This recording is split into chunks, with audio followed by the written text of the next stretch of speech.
And today's visit is the first time Harris has been back as the new Democratic presidential nominee. The new Harris-led Democratic ticket has now been on a swing state tour, but today the VP was back on her home turf in the Bay Area in front of donors and politicians. Our news cameras were not allowed inside, but NBC Bay Area's Christy Smith was and has more on Harris's message to supporters. Well, Vice President Kamala Harris greeted the crowd. She talked about the election and touched on some familiar issues. She also talked about the energy around her campaign, but also said there's a lot of work to do.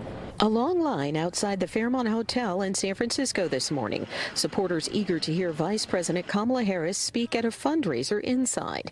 It's her first time back in San Francisco as the Democratic presidential candidate, a change from the battleground states she's been visiting. I think it's really exciting. She has her roots in San Francisco, and, you know, we have Nancy Pelosi also from San Francisco, and it's just very exciting to have, you know, homegrown talent be appreciated around the rest of the country. She'll be great, and she cares, and she's, you know, she's smart and she's tough. I mean, you can't be a prosecutor here like she was and not be a strong, terrific person. Today's event follows a campaign rally in Las Vegas yesterday. A lot of Democratic leaders were at the Fairmont, including Speaker Emerita Nancy Pelosi, who addressed the crowd, then welcomed Harris to the stage.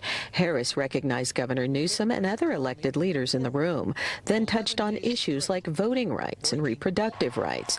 She talked about the enthusiasm around her campaign, but also pointed out that stakes are high and says they can't take anything for granted. I suspect that the president will build a lead and pull away, getting closer to Election Day. Before the event today, we spoke with John Dennis, chairman of the San Francisco Republican Party. President Trump has to stay disciplined. He's got to stay on message. He's got to focus on the issues that people care about. A Harris campaign spokesperson says nearly 700 people RSVP'd for the fundraiser today, which raised more than $12 million. It's very exciting. All different age groups are supporting her, and it just seems like there's a real momentum and a real positive energy. In San Francisco, Christy Smith, NBC Bay Area News.